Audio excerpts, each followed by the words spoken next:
what I hope you get out of this is that we have been spending it's only been about 8 months since this whole project came to be, really doing our homework and taking a serious look at what this project should be. And so we have world-class experts here that have been doing the analysis and helping us really think through it. And I think you'll hear tonight we don't have all the answers, but we're really excited to share with you what we know. So I, who would love to spend the full hour talking about the program, won't do that, but I really want to kick this off by just reminding us what this campus is all about, and then turn it over to the people that you really need to hear from, who will talk about the vision for the campus, some of the land use actions, some of the zoning changes, and the actual reasons we're here. So please bear with me while I spend just a few minutes talking about the campus. So as I think all of you know, Mayor Bloomberg a couple of years ago had an amazing vision with his colleagues actually at EDC to create a tech campus in the heart of New York City. And the reason for that is the tech sector is just ready to burst here in New York City, but the one thing the tech sector needs is talent. And so what we are here to do is actually create a world-class graduate campus that provides that talent for the tech sector. So we were selected with our academic partners, the Technion, in December of 2011. So it's really pretty amazing to me that it's been less than a year since this whole process has unraveled. In some ways it feels like 10 years, there's a little bit of gray in there that didn't used to be there, but it's moved very quickly. The world is watching, and the reason the world is watching, and there's been so much press around this, is because the vision really does resonate. I can't tell you how many people come up to me and say, this is an amazing project, it is so good for New York City, it's so good for New York State, it's so good for the country and the world. And so it's really an honor and a privilege to be working on this. And I think as one of the more recent Roosevelt Island residents, I'm hoping you would agree that it's an honor and privilege to be bringing a campus like this to Roosevelt Island. But we do want to talk through with you now what the plans are. Let me spend just a minute talking about the campus itself and our vision for it. And I apologize if I turn my back and you can't hear me, just wave from the back of the room. I want to spend a few seconds actually talking about this first bullet, what our vision for this campus really is. And there's some key words here that I want to highlight. The first one is graduate. This is a graduate campus only. We will not be offering undergraduate degrees. We'll have master's degree students and PhD students. There may be some undergraduates participating in workshops and taking internships and that kind of thing, but the degree programs will really be focused on graduate because that's what the city really needs for this talent base. I'm going to talk in a minute about what we think makes this unique as far as tech education, so hold that thought for a minute. But there are three key concepts here that I want to highlight. The first is academic excellence. Cornell and our partner, the Technion, we're world-class academic institutions, and this campus will be nothing less. We're really focused on academic excellence. And if you look at some of the faculty we're starting to hire, you'll see that we truly mean that. This is going to be an education second to none for our students. The second thing is commercial success. The whole point here is to engage our students and our faculty with industry that results in more jobs and more businesses and more industry. And that's what we're engaged with. And the reason I mention it here is because it's helping to shape the form of the campus. The last thing is societal good. This is an explicit part of our mission statement, that everything we work on is really focused on community and doing good for society. I know that's horrible English, but it seemed to work. So I'll come back to that also. I can't imagine doing this any place but New York City. Truly, New York City, for a variety of reasons I won't get into here, is really what's going to make this campus successful. We are focused on building a culture of entrepreneurial spirit with our students and our faculty. That doesn't mean everybody's going to be an entrepreneur when they leave the campus, but it means they're going to have that spirit of innovation. And again, that's driving a lot of our campus design, and that's why I mentioned it here. Companies and not-for-profits on our campus. You will see that we are being very deliberate at trying to attract companies that are members of this tech ecosystem to the campus. If you look at the successful world-class universities right now, they do this. They really engage companies that want to work directly with faculty and students and engage on a daily basis. And we're being very deliberate with that. And Andrew and some of the other team members. We'll talk about that in a minute. And finally, the bottom line is we want this campus to really be a magnet for the tech sector here in New York City. So what does this mean? Our vision for the tech sector in New York is different than what you see in some other places in the country or in the world. We think the tech sector is really shifting from technology for tech's sake to technology in support of industry.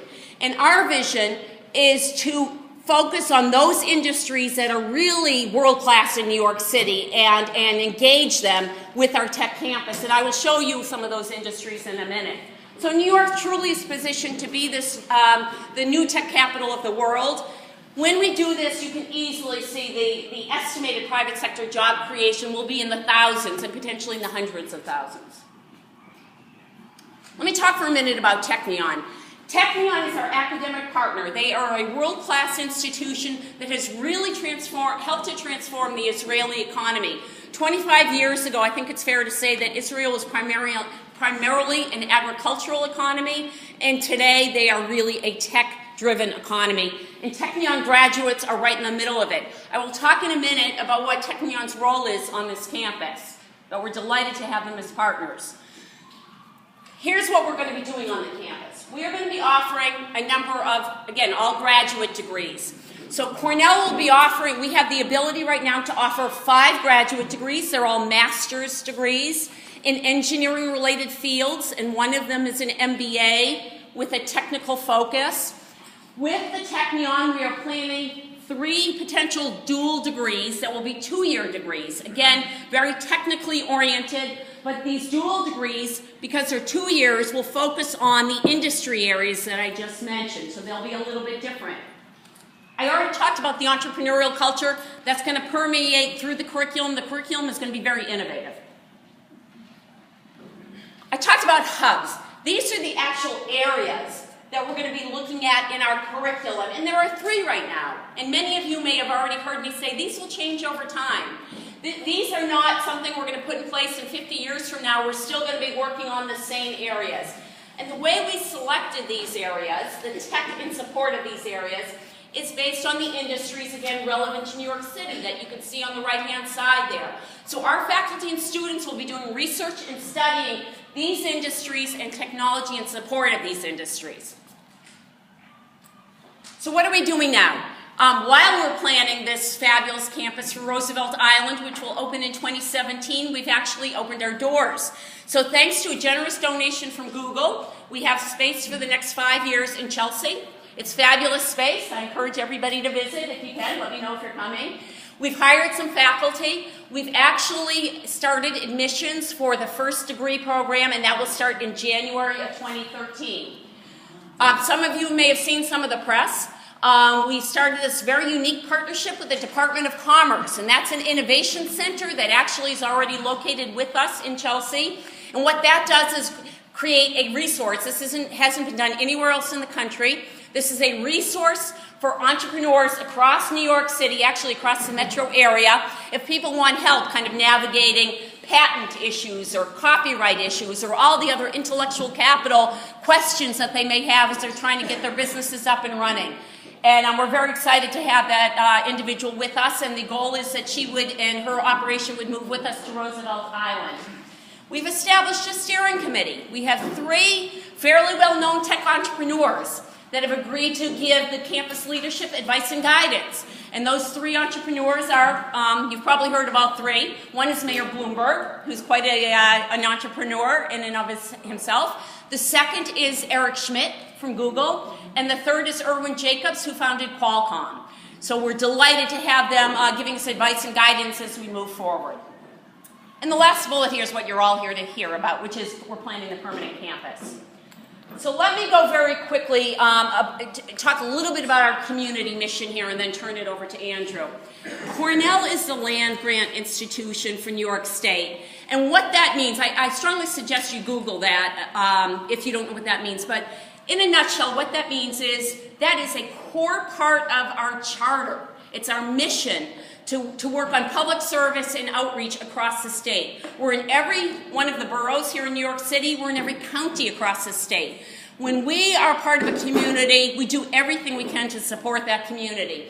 So I could go on a long time about that, I won't, but it's a really important piece of our charter that I wanted to make sure you all knew about. Here in New York City, you're probably aware we have over 50,000 alumni. We have quite a strong presence here in the city who also are very invested in the city. While Cornell has been here since 1898, and it's directly across the river. I think from here we have the best view of all. It's literally directly across the river. I mentioned Cornell Cooperative Extension being in all 5 boroughs, and they do everything from nutritional programs to K through 12 to actually training the grounds crew here on Roosevelt Island. They do a lot of things. And then finally, almost every college based in Ithaca actually has offices and programs here in the city. Some of you may have taken classes at ILR, for example, our labor relations school here in the city. So we do quite a bit. I think this goes without saying, but our connection to the tech community is quite strong and will become even stronger. I'm going to move quickly now. I do want to spend a second talking about this slide. As part of our deliberate mission here for the Cornell Tech campus, we are really focused on doing what we can to invest in STEM education, science, technology, engineering, and math for New York City school children. And that's going to begin here on Roosevelt Island. So we've had a couple of conversations with the principal here in the school. We're going to have more. We're not going to wait until 2017 to do what we can to help to really engage with the schools here and really help with STEM education. And I will tell you that right now our thinking is focused around the middle school years, but we're still shaping what this actual program would look like. The community, the campus itself.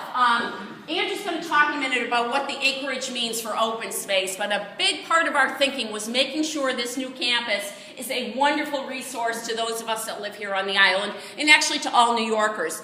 I know people will start going down to the Four Freedoms Park, and having this campus be adjacent to that and being able to enjoy it as open space is really important to us, and you'll start seeing some of our plans there. We are going to be very deliberate about programming indoor and outdoor spaces, and what that means is offering cafes that will again be a resource to this community. In nice weather, you can open the doors, you can sit outside, and you'll see all of these plans. Community access to our facilities. We will certainly have meeting rooms that will be accessible to the community. Andrew or somebody on the team will be spending a little bit of time talking about the street itself, the road, the ring road around the campus. But as part of our project, we will actually be widening it, improving it, and adding a bicycle lane to it. Part of our project is bringing high-pressure gas to the island. Again, we'll talk a little bit more about that later. And then finally, we fully believe that having a bunch of hungry students here, among other things, will really do a lot to help support Roosevelt Island retail. Wrong way. Broader impacts, jobs. Clearly a big part about why the mayor launched this initiative is to create jobs. So not only will there be jobs that I talked about before, 30,000 to 120,000 jobs being the wide range, there will be construction jobs, there will be jobs in our campus when we open the doors, and all of these will be, I think, a significant resource for people who are interested in this kind of jobs. Some of you may have heard a little bit about our $150 million investment fund, and we've actually already started with that. So we have taken a part of Cornell's endowment, and we're very deliberately investing it with investors here in New York City who are investing in startups here in the city. So that has already begun. And then finally, we're working with some of the Queens community to see how Queens actually can be a launching pad for some of our students for other activities when we're done. So with that, actually, I will turn it over to Andrew. Thank you. I'm going to spend a few minutes talking about the overall vision for the campus in terms of the ideas and the program, and then I'll turn it over to SOM and to Morphosis to talk a little bit about the buildings themselves and the ideas that we have for the plans.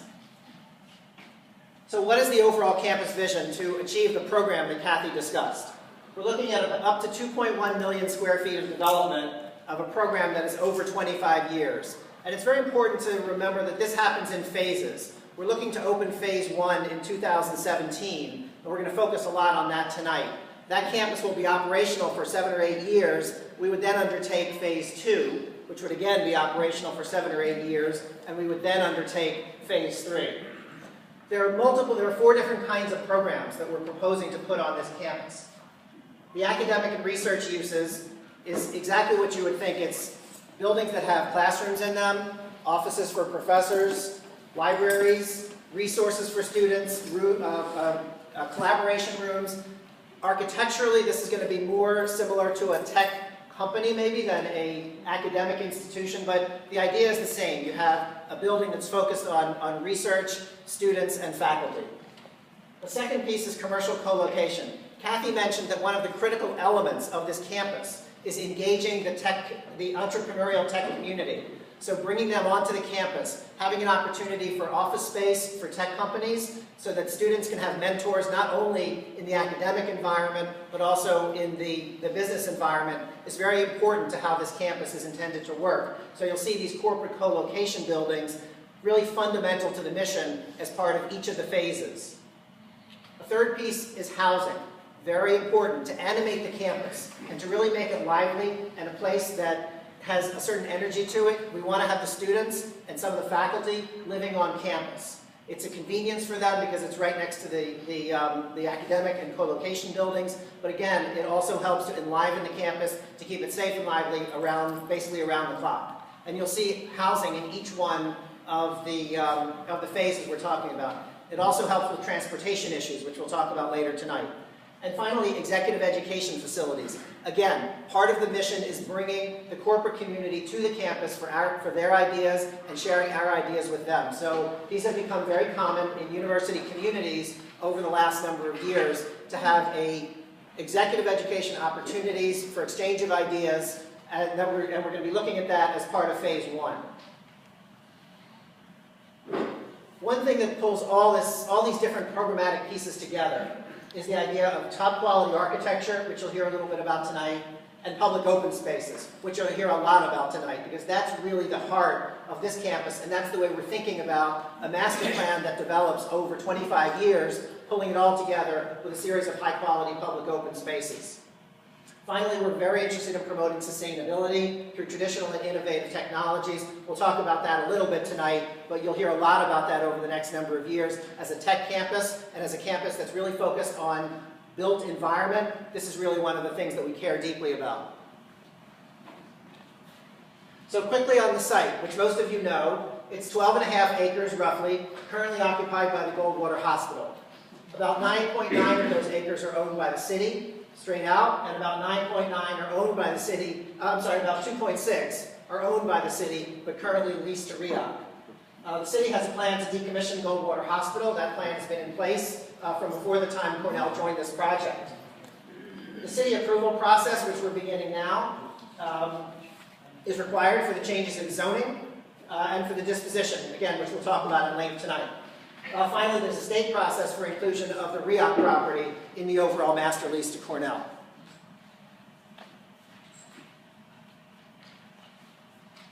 So as I said, the population of the campus will develop over time. It's a multi-phase project. Phase one that we're going to be talking about tonight is up to 790,000 square feet of development space. At the full build in 2037, we're looking at 1.8 million to 2.13 million square feet of development space. Now the population numbers, they lag behind the completion dates by a little bit. We opened the campus in 2017, but the full population of the first phase isn't completely ramped up until 2023. Similarly, full phase construction ends 2037, and the full phase population ramps up by 2043. So in terms of numbers, we're looking at approximately 600 students in the first phase, ramping up to about 2,500 students in the full build, and the total population of about 1,400 in the first phase, with a full population of 5,400. I'm going to invite Colin Coop from SOM to talk about the master plan. Thank you, Andrew. So we're the master planners on the project, and one of the first things that we did was really focus intensely on the quality of the open space. We think that great academic design begins with the open space, not necessarily the buildings, but the buildings and how they can contribute and cohere into a singular sort of vision. And very quickly we honed in on 6 key principles for this design. And these we felt were very unique to Cornell's institutional pedagogy. It's sort of way of educating, and also very unique to this site, Roosevelt Island, and the site south of Queensboro, the north of the new South Point Park. The first thing we honed in on very quickly was the idea of a river-to-river experience, that this was going to be a permeable campus that from the water's edge inward on either side, you would really feel like you were sort of welcome and integrated into the kind of space that we were providing for the university.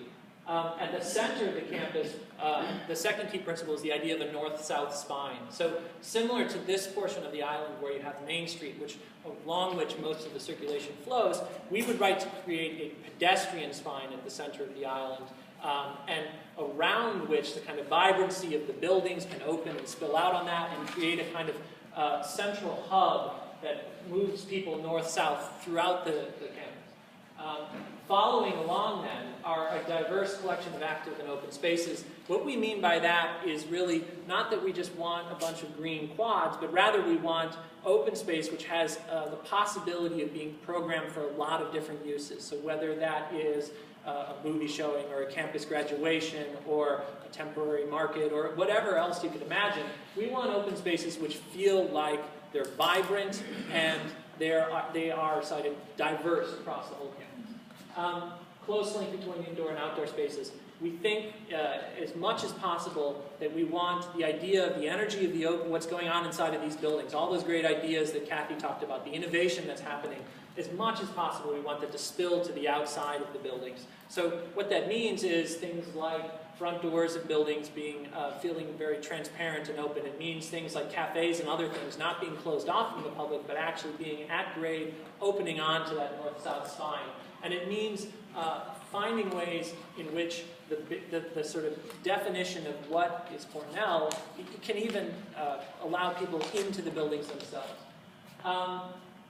Buildings optimized for use and performance. This really goes to all those different things that Andrew talked about: residential, corporate co-location, academic. There's a lot of different types here, and we just want to make sure that we design sensibly and flexibly for the future, so that those buildings always have an opportunity to be designed to optimize the kind of education experience. And then finally, a livable and sustainable campus. And this is a really holistic idea. It's everything from water to energy consumption. But I think I'll say the main, I think one of the fundamental ways in which we're really trying to demonstrate the integrity of the sustainable idea is to do something that New York hasn't seen yet, which Scott will talk about in more detail, which is a energy neutral building, 150,000 square feet, which will be the first time New York will have a building energy neutral at that scale, which is a really compelling idea. It's really at the forefront of what is possible in sustainable design. So imagine this merely as footprints here. We're just beginning to start to design the actual spaces themselves. But the idea here is to create green spaces, as I mentioned, which permeate in from the edge of the island. So whether you're on the west promenade or the east promenade, all of the open spaces will sort of carve into the space of the campus themselves. And then we create that north-south spine. And the gesture is very specific to this site. So we know that the tram is here. We know that the subway is farther along. And we know also that with the athletic complex, that people are going to be coming from the two corners. Vehicles are going to be traveling in this direction in a one-way loop. So what we do is we create kind of natural, what we call desire lines for pedestrians, where they feel like they can flow directly into the site, down the center, and then spill out again at the corners and connect to the entrances of South Point Park. So we would really like our pedestrian network to be integral, to be interconnected to the existing networks of the island itself, and that there's a real sort of implicit gesture to connectivity. And then what we offer is then a kind of lattice work, a flexible lattice work that can grow over time of east-west connections, of connections that orient you to Manhattan, ways for people to sort of enter the campus at all points along the way. And that creates that sort of diversity we're talking about. So you can have an academic building, a corporate co-location building, share frontage on a central space like a plaza, which can be adjacent to a central green space, which is framing great views of Midtown Manhattan. We can have a generous plaza at the front. And everything can be diverse. There's not a sense here where we want all the residential pieces to the south and all the academic pieces to the north. We really want everything to be commingled as much as possible to create that sense of spontaneous interaction between students and faculty and people working there and the public at large. But what this blue represents is how much interactivity at grade can create. So some of the numbers that you saw Andrew talk about, the population numbers, even at full build, 5,400 people, and that includes commuters coming to work here as well as academics and students. It's not a huge number given 12.5 acres. So we have an opportunity to create intensity of use, an opportunity to create interactivity, and we want to do that at the center of the site, which allows all of those buildings to sort of speak to each other, to spill out onto that space and really kind of create a great atmosphere. And then the experience for the pedestrian themselves becomes one where you're both aware, these are kind of view columns from someone walking, you're both aware of the beauty of the surrounding context as you walk down and get a framed view of Midtown, or as you walk down and get a framed view of Queens waterfront. But you're also internal to the campus. So it's a kind of cinematic idea that we talk about, where as you're walking along, it's a different experience than the promenade, which is really this idea that you're walking and you're enjoying the view and the great trees and the landscape and the water. This is a view where it's both about the buildings that front it, and it's also about framed views to the distance. Phase one. So we wanted to do something where every campus has to grow over time, every university has to build new buildings over time. How do we do it in a way that's not disruptive? So the plan for phase one is start at the north and expand to the south. And what that allows us to do is create 4 buildings here, which is an academic and corporate co-location, executive education, and residential. And there's a small one-story building here, which is a mechanical building. And what we get one of each of the types of buildings, and they kind of create a core cluster. And they not only create one of every kind of building, but we get one of every kind of public space. So we get the entry plaza, we get part of the walk, which will be a beautiful space that's framed by 2 buildings. We get a beautiful plaza at the southern end. We get the first of many sort of great central open spaces. And those buildings kind of create a cohesive unit, complete at this phase one, oriented to the northern part of the site so that the travel distances for people arriving at the campus is the shortest distance that they can walk. Because all of the hospital is one super building and will be demolished simultaneously, to the south of the site, we really think we have an opportunity to create essentially a meadow with tree nurseries and other elements that will grow along with the campus. So as the campus grows over time, we'll continue to have mature trees to transplant. But it also is an opportunity to sort of experiment with what that public space could be. So it's a great thing, I think, for public space to come first and experience that. And then as the campus grows, we understand what the different uses of that are, and we find ways to integrate that over time. So I think that's a real positive. And so the campus over time, as it builds towards 2037, would continue to expand southwards towards South Point Park. It's also important to understand that all of this is contained entirely in the footprint of the property itself. So we like to, as designers, before you even design things, create little vignettes that talk about the use or the intentionality of the space. So this is that central open space, the first one we talked about in phase one. And the idea is, as I was mentioning, it could be a green space, it could be a movie night, it could be a campus graduation. It's joining the academic building, which will have a cafe spilling out. It'll be a great place in the summer. On your way to the FDR Memorial, you can stop and get something to eat, or South Point Park and keep going. It's really meant to be a vibrant place. And then adjacent to that, I'll go back to this drawing, this plaza right here, adjacent to that could be a more hardscape space. It could have a water feature in the center. It could be a space that's really open and about congregating and informal meetings. Or it could, actually support something larger scale. It could support a marketplace, something like that, temporary. So a lot of different uses. And then talking about the surrounding road. Andrew mentioned that we were going to be rebuilding that. That's absolutely true. We're going to make it better than it is today. If you look at the upper drawing here, this is the existing road. So if you look from the waterfront inwards, none of that's being touched. Okay? So the road has to be widened to meet DOT standards.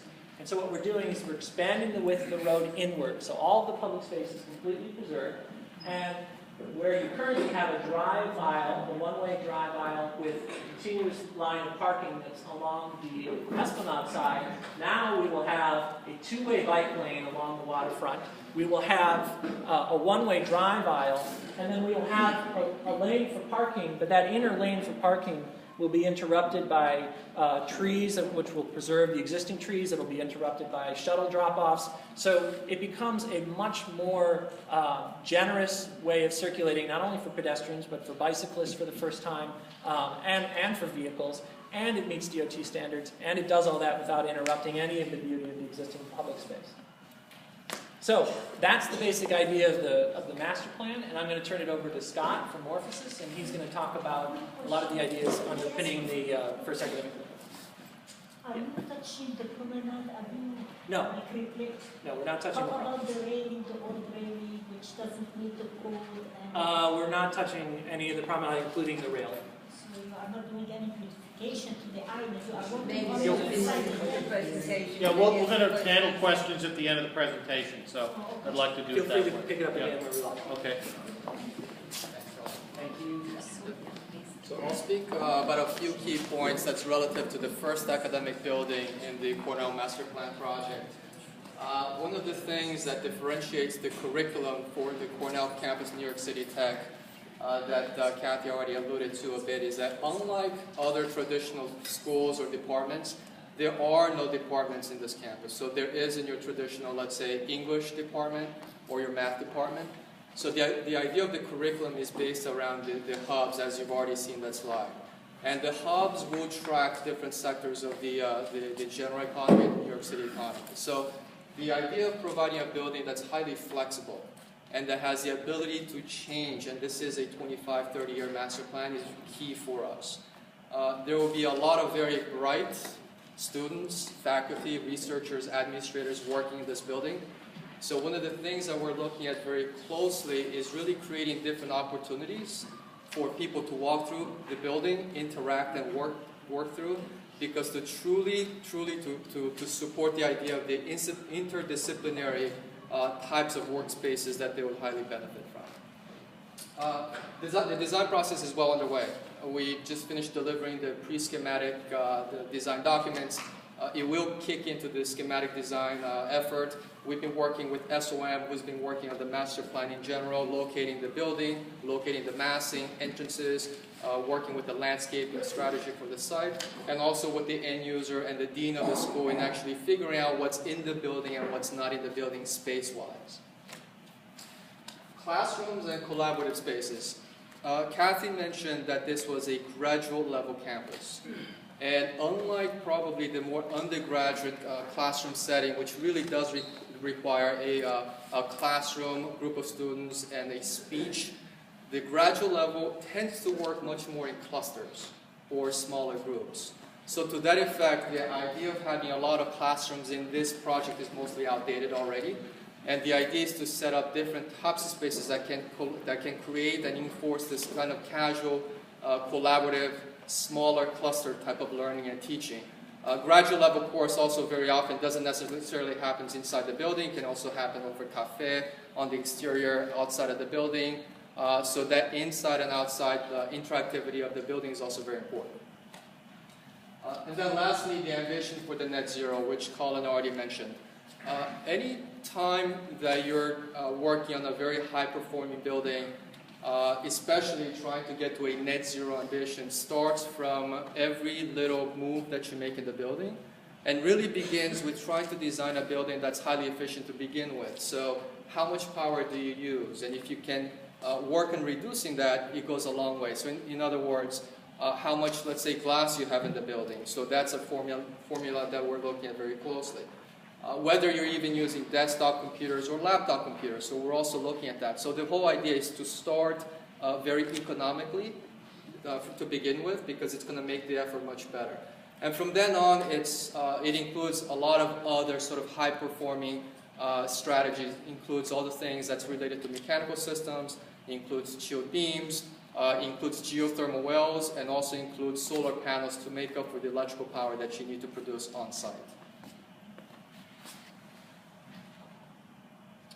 So this is a view. You're about standing where the phase 2 begins.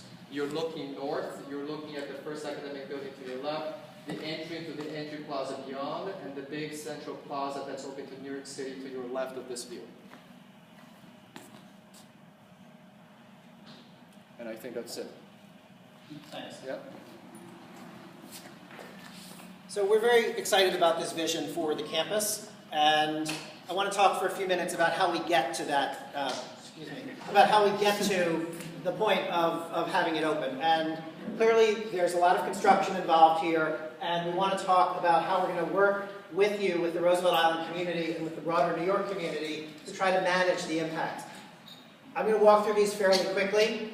But there's a lot of detail on them, but these will be available, and we can answer questions about them. But we want to get to the zoning pieces, and we also want to get to the EIS as well. So let me just say that we're going to be working very hard on these issues. Communication, transportation for construction workers, which we know is a critical issue, material delivery, air quality, and hazardous materials. I'll touch on all of them very quickly. We're going to have a very proactive approach to outreach. There will be monthly updates that we'll provide. We will also we will have advance notice, we'll have a website, we'll have an on-site construction supervisor who people will be able to talk to, ongoing communication with RIA, 24-hour security on the site, and of course, New York City runs its 311 line for construction-related issues. Again, I'm walking through this very quickly, but we take it very seriously, and we're working on a plan to really make sure that we do minimize the impacts on the island due to construction. Transportation for construction workers, as many of you may know, work hours are from 7 a.m. until 3:30 p.m. That reduces the demand on the rush hour, whether it's by transit or by road. We are encouraging the use of public transit through many different means, which is fairly common among New York construction projects. We're limiting on-site parking to 100 spaces. And to the extent that workers may be using the red bus, we would be working to support additional service during the hours that it would be required. Material deliveries. This is an issue, again, which we take very seriously.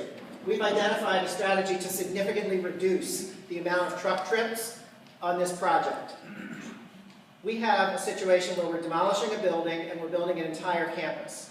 We looked at the opportunities for taking all of the construction debris, and rather than removing it from the site and then removing additional fill from the site, we're working on a plan that actually leaves it all in place and uses the demolition debris as well as most of the material that's on the site to actually raise the level of the site up out of the floodplain. This reduces many of the truck trips. We think maybe 30 to 40% of the overall truck trips before the project is even started.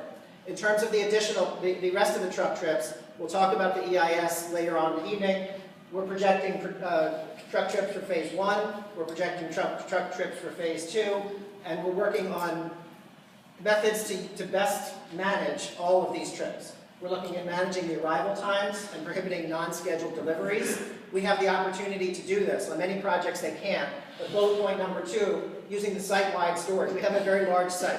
We can use that site to be able to leverage space in order to schedule these trucks and make sure that we have full control over when they're delivering, and we can use it for staging space. Requiring strict dust control measures is clearly important to us. Enforcing idling restrictions on the roadways as well as on the site, and providing pedestrian safety management on Main Street where appropriate. Again, this is just one piece of what we're looking at. Material deliveries, there's been a lot of conversation about barging and investigating the feasibility of that. We are investigating the feasibility of that. It's important to say that no decisions have been made yet. The EIS looks at a very standard construction model, which is all truck-based. It's very important in the context of the EIS not to make promises that you can't keep, but to look at a conservative option, and that's what we did.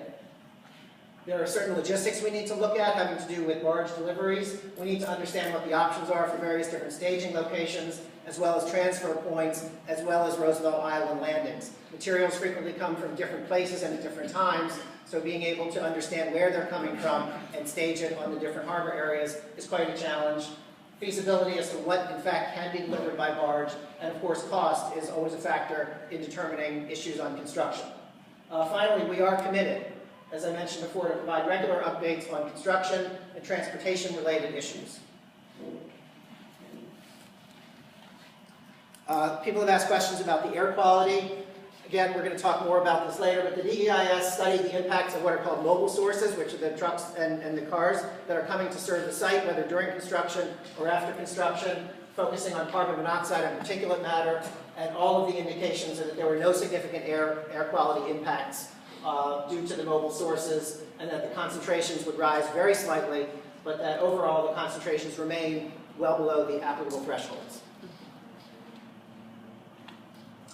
Building demolition. There is indication that there's asbestos within some of the buildings at the hospital. Also lead-based paint. All the asbestos will be removed prior to the demolition. It's done in a fully contained environment.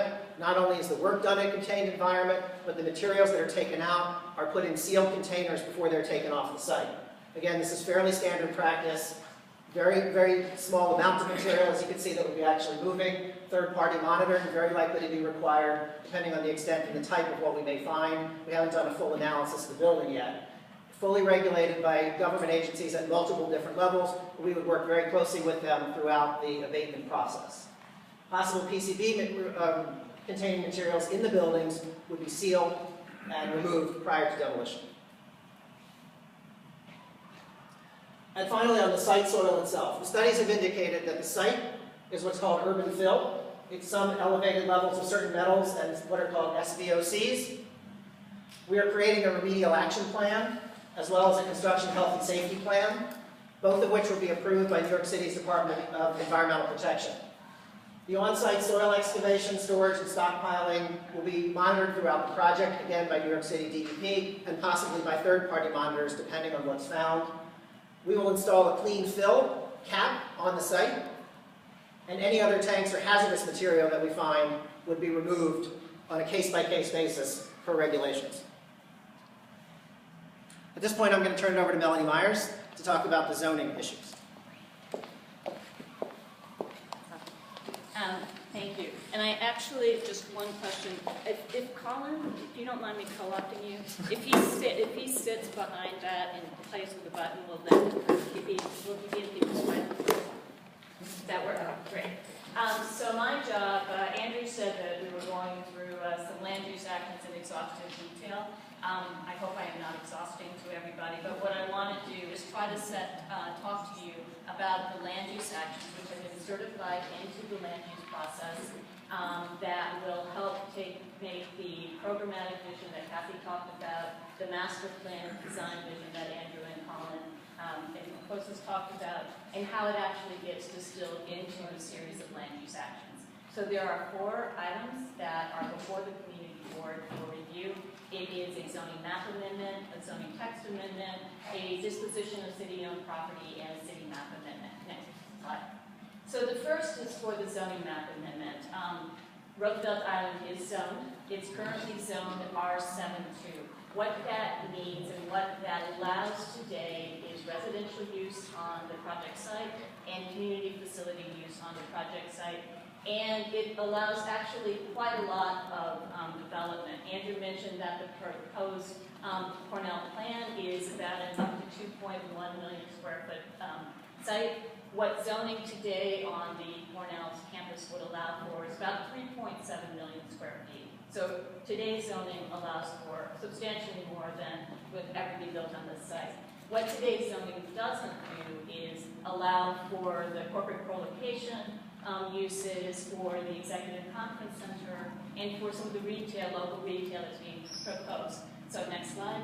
So what we are proposing to do is a zoning map amendment. That will do 2 things. First, it will take that R72 and map the area which, between the loop road into a C4-5 district, and will also create a special district called the Southern Roosevelt Island District. We'll talk about that in a minute. What the C4-5 will do will also allow for commercial uses. Again, the maximum density is unchanged, the maximum residential is unchanged, but we will be allowing for commercial use. Next slide. So the other part of the zoning map amendment is the creation of the special district. And this is really, I think, the heart of the zoning actions that we'll be talking about tonight, or the land use actions we'll be talking about. There are 44 special districts today in the city, and this will be the 45th. And the reason for creating special districts is that to really respond to conditions in the city where we're not in the typical city grid, where there's something that's unique or special about the particular area. And that's exactly what this campus and what this zoning is trying to do. It's going to allow for the research and academic uses that Kathy talked about. It will allow for the mix of uses that Andrew and Colin talked about. It will create a network of publicly accessible open spaces, north and south and east and west. And I think really quite importantly, it's going to provide the flexibility. This last point I think is quite important. Will provide the flexibility to create, to develop, to evolve, to look at great architectural design, and to really make sure that that happens in a framework that makes sure there's lots of light in the air, that there's lots of open space. So that's what we're about. So how do we do that with the zoning text? Next slide. So the first piece, and this is not the prettiest diagram, the first thing that the special district text will do is create sort of two areas within the special district. Within the Loop Road, which is the area that will be leased to Cornell, or that will be the Cornell campus, that will be created as a development parcel. The rest of the property on either side, the waterfront area, will continue to be operated and managed by RIA, and we'll have a different set of rules. Next slide. The only rule on the areas that are outside of the Loop Road is that it's going to remain open for waterfront recreational uses. There's no plan to change in any way how the promenade is working, and we're creating zoning text, which is basically going to fix the condition that exists today and have that continue in perpetuity. Within the Loop Road is where we really get to the guts of the zoning text. Next slide. And there are four areas, that we are going to speak additional and special rules for the area. Some use, bulk, parking, and publicly accessible open space. For use, next slide. It's really one thing. This is a research lab. It's academic research and technology based. The zoning that we're proposing actually doesn't allow for research labs, so we're making one change to what's allowed from a use standpoint to introduce and to allow for research labs to be part of the academic space. Next slide. Bulk regulations, there's sort of two parts to bulk regulations in the zoning resolution. One is the overall size. How much can you actually build? The second is how can you build it and how do you locate it on the site? What's the envelope and shape of the building? For floor area, the headline is we're not looking and we will not be increasing the development potential. The maximum development will be unchanged. Community facility will be unchanged. The residential that would be allowed is the maximum that would be allowed today under zoning. Commercial would be unchanged from the proposed. And any research labs would be treated as commercial space from a floor area standpoint. Next slide. Envelope is where it starts getting a little trickier. And what the envelope goals are is to really create a network of building forms that we want to allow for the variety of uses that have been talked about, and creates a network that allows for the introduction of the open space. And we're looking at three elements of zoning envelope controls for addressing that. The first is distance between buildings, and that the control that we're proposing is quite simple. For the lower portions of a building, from height of grade up to 180 feet, if buildings are separated, they need to be separated by 8 feet. Above a height of 180 feet, they need to be separated by 60 feet. That makes sure lots of light and air comes into the site at the higher levels, and you're not just looking at a wall of buildings at the higher levels. Lot coverage, next slide, is a little trickier. Lot coverage talks about how much of a building can occupy the footprint of the site. And what we want to do is to create a set of controls that would make sure that there was lots of open space at grade, but that as the buildings got taller, they started becoming smaller and smaller and occupying less and less space. So, next slide. So at the lowest part, between just the first story of the building, the lot coverage would be 70%. That means 30%, about 3.75 acres of the property needs to be open to the sky. Next slide. between 20 to 60 feet, that's kind of a low base, about 4 to 5 story building. You would go down so that 40% of the lot would be open, only 60% covered. Next slide. Between 60 and 180 feet, only 45% can be covered, 55% open. And then at the uppermost part, which would be the areas which some of the residential buildings might bump into, the maximum lot coverage is 25%. And in addition, the floor plate of any building that comes up to this upper level would be limited to 15,000 square feet. So again, you don't have a lot of density in any one location. Next slide. The other regulation we're talking about that we're working with is height and setback. And that's a control that really relates to how a building meets the surrounding streets and to some degree how it meets the skyline. And there's two kinds of controls that we're looking at. Typical zoning has something called a sky exposure plane where you have a street wall and you have to set back, and then your building has to set further back as it gets taller. Other parts of zoning actually have height limitations where a building can rise without setback, but it's only can rise and has to stop at a certain point. And what we're actually doing is proposing to use a mix of those two controls in a special district. So, next slide. And this is just an example, and what you're looking at here is kind of Collins master plan. But so on the north and the south edges, 35% of the frontage has to meet with the sky exposure plane. Other portions of the building, and here you can see these parts that are white, can sort of peek out of that sky exposure plane, but we have an absolute height limit for those areas. For the northern portion of the site that you're seeing here, the maximum height would be 320 feet. For the southern portion of the site, the height would be 280 feet. If you move to the next slide, this is sort of showing the rules along the western and eastern frontage. And here, the maximum amount of building that can sort of push out from the sky exposure plane would be 35% of the frontage. So you have more opportunities for buildings that are governed by height on the north and the south frontage, and more opportunities for sky exposure plane to be controlling the buildings on the east and the west. Okay. Next slide. And we can talk, I know that those are kind of controlling, they all work together, but we can talk about that a bit.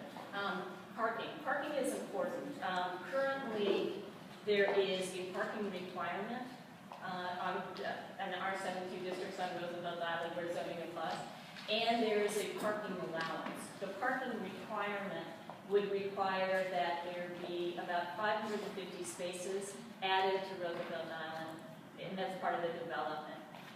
And zoning today would allow for more than 2,000 spaces to be built as part of the Cornell campus. So what the zoning proposal what we're proposing to do is to eliminate the parking requirement so that there is not a requirement to put a single space on, and to impose the maximum limit on parking of 500 spaces. So eliminating the requirement, reducing what's permitted, I was going to say by 75%, but I'm always wrong about that. So that's the proposal there. There are also, just so you know, there are substantial bicycle parking requirements under zoning, and we're going to keep those, and so everybody can ride their bikes on campus. The last part of the zoning text is the public access area. And basic rule is that a zoning resolution will require that 20% of the campus be improved as publicly accessible open space. Next slide. And this, we sort of shifted, so the north is now up at the top. But there will be specified areas within that open space network. There will be a central open space area here. There is the north-south connection corridor that Colin talked about that would be bringing people from the north of the tram down to Roosevelt, down to the Cornell campus. There would be a requirement to bring people to have a connection that goes from east to west so that we're reflecting both parts of the campus. And then to the extent that those don't add up to 20%, there would be supplemental open space areas. So some of the other areas that are shown in the diagrams would be part of that. There'd be rules related to each of those. So for example, the central open space needs to be located in the center of the campus. It needs to be at least 30,000 square feet. It needs to front on the loop road so that there's ready access. It needs to connect to the north-south corridor. Yes. The north-south corridor needs to connect up so that so that you have ready access from the northern to the southern part of the campus. Yes. And that the east-west corridor again bisects the north-south open space and provides for at least a 30-foot corridor from the north to the south. Just next slide. And just to remind you, this is actually looking at the intersection between the central open space and the north-south corridor, and just give a sense of what that might be. Next slide. And this is a picture of what the central open space might look at. And that might be it for zoning. Next slide. Oh, just one last thing. Phasing. You want to make sure that the open space becomes built as the campus is building up and developing. So what we have, the zoning will create a fairly complicated phasing formula that requires the open spaces to open up as building proceeds. What it means basically is that that the first piece of open space will open up at the completion of about the first 2 buildings on the site, and then at the end of phase 1, there would be the central open space as well as a connection from the north to that space. And then very quickly, the other 2 actions, the city map action. Next slide. The city map amendment relates to the city street. Colin just sort of described what that will look like. Let's go to the next slide. And this is sort of showing it at a technical level what the area that would be. It would be a 50-foot loop around the street. It would actually be mapped up to Main Street and will connect into the city street system. And the last action is the disposition of city-owned property. And the area, again, not the greatest, the area that would be conveyed to Cornell is the area within the loop road. REAC will continue its leasehold. Outside of that, the city will continue to own property outside of the campus. It would be a long-term leasehold, 99 years to Cornell, with the opportunity for a fee conveyance and absolute sale to Cornell in the future. And that is it. So we have about one more piece to the presentation. We will do it quickly and to talk about the EIS. I'm going to introduce Allison in a moment, but let me just give you a moment of background. So in January of this year, we began the analysis, working with AKRF and other consultants. The requirements of a draft environmental impact statement are that we look at all of the potential impacts in a whole series of different categories that the project could potentially have. Next, some of the major takeaways. I'll let Allison go into the details, but some of the broad picture issues. We've talked a lot about open space. We're going to be setting aside a minimum of 20% of the lot area for accessible, publicly accessible open space. During the first phase of the project, as Colin showed you, we're building only on the north piece of the site, so we intend to open up the southern piece for interim open space, which would make it much larger than 20%, probably more than 50% of the area during the first phase of the project. We've talked about the economic development benefits for the project. In terms of transit, again, we can talk in more detail about this. The studies we've done have shown that there's no adverse impacts to the F train or to the tram. However, there are some impacts regarding the MTA and REAC bus service, which we believe can be mitigated through increased service. In terms of traffic, Allison's going to talk about some of the details of the intersections we looked at in Queens, and I think that Melanie spoke about the parking at Lake. Infrastructure, again, we've highlighted that as well as one of the benefits of the project. In terms of construction, we talked about that a little bit. Allison's going to talk about that, and again, we can answer questions. Based on the plan, we have to try to mitigate the impacts.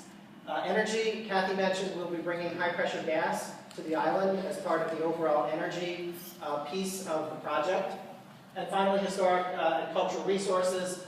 Cornell has committed to preserving the WPA murals that were put in the hospital when it was opened in 1939. And finally, before I turn it over to Allison, one technical note about the EIS itself. The EIS assumes, for purposes of calculation, that the hospital has no residents and no workers.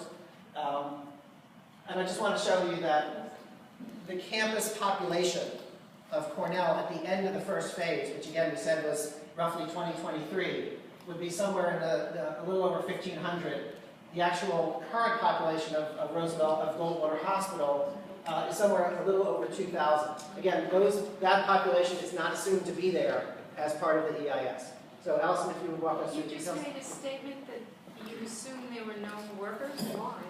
Or no patients? Again, yeah, we can talk about that. We'll take questions.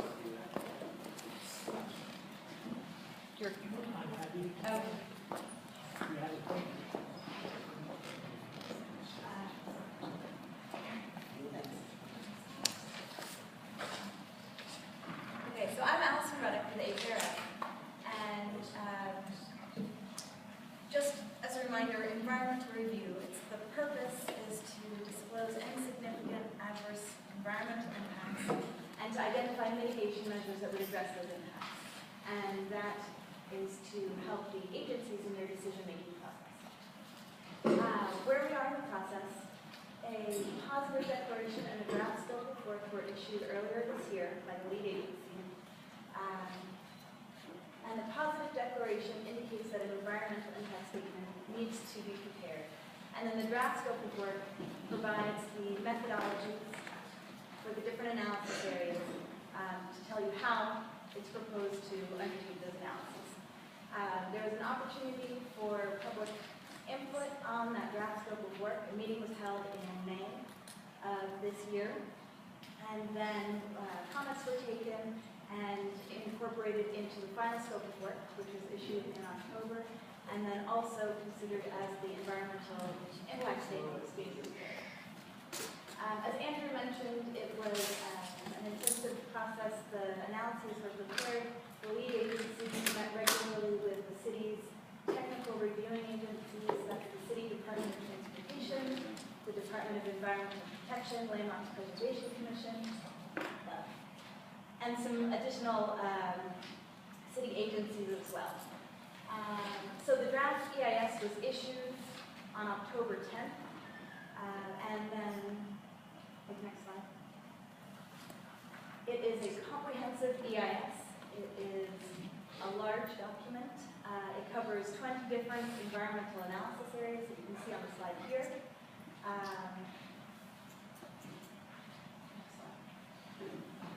I'll just go over how the analysis framework for the environmental impact statement was laid out, and that was in the draft and final scope of work, but I'll just remind you. It starts with a description of existing conditions, because those are things that we can see, that we can measure, and then it projects forward to a future analysis year. For this project, the future analysis year is both 2018, because that corresponds to the first phase when it would be completed and occupied. And then for another analysis year, 2038, because that would capture the full build, the longer-term horizon. For the future no action condition, that's the future without the proposed project, certain assumptions are made for the EIS. On the project site itself, it's assumed that Goldwater Hospital would be vacant, that the buildings would still be standing, but that Health and Hospitals Corporation would have continued to relocate patients and services to other facilities. Elsewhere on Roosevelt Island, the EIS assumes that the Southtown 3 remaining buildings would be complete by 2018. And then within Queens, there are a number of projects, both small and large, that are assumed to be complete by both 2018 and 2038. Then on top of that future no action condition, a reasonable worst case development scenario is layered on that. And then you look at that difference between your no action and your with action to determine whether there's a potential for impact. Next slide.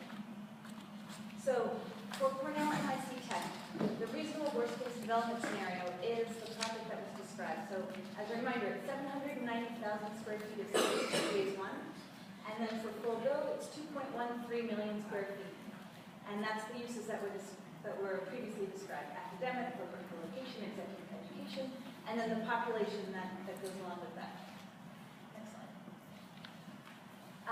So the EIS identified the potential for significant adverse impacts in 3 analysis areas. And if you remember the slide from earlier, there were 20 environmental analysis areas that were analyzed. So that means that the 17 others no significant adverse impacts are identified for those.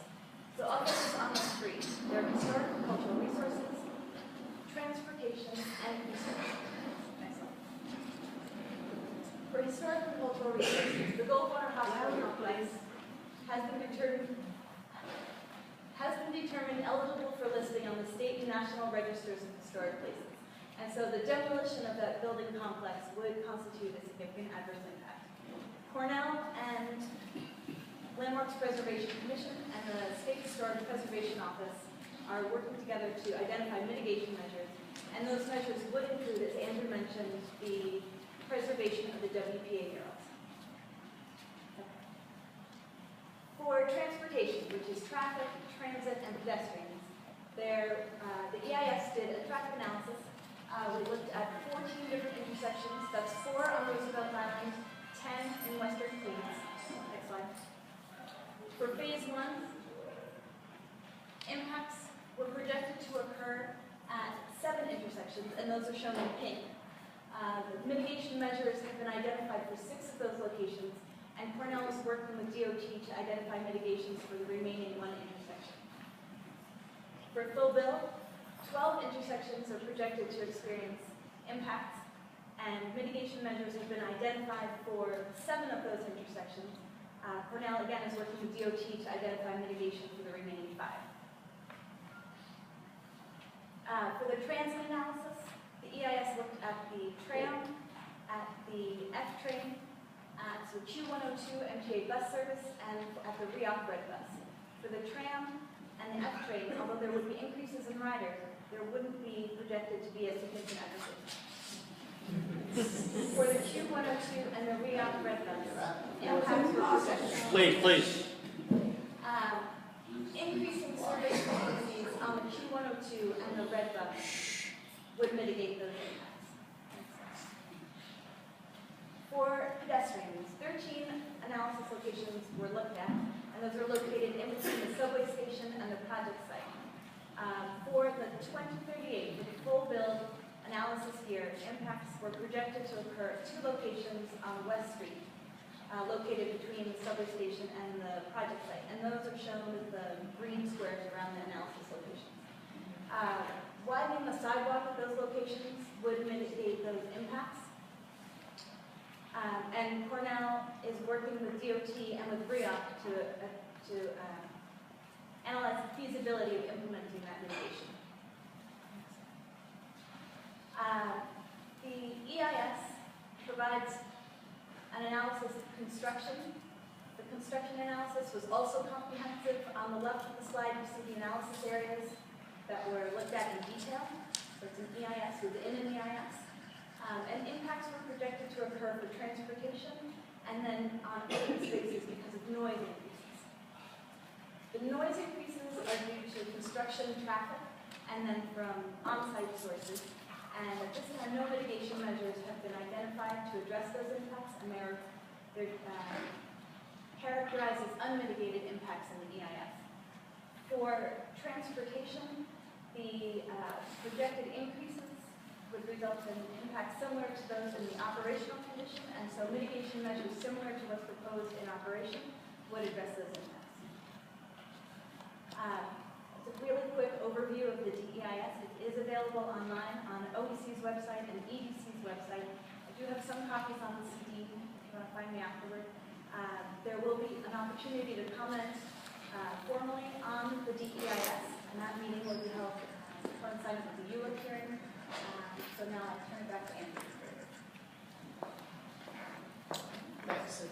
So that's the end of the presentation. Thank you very much. And we will take questions.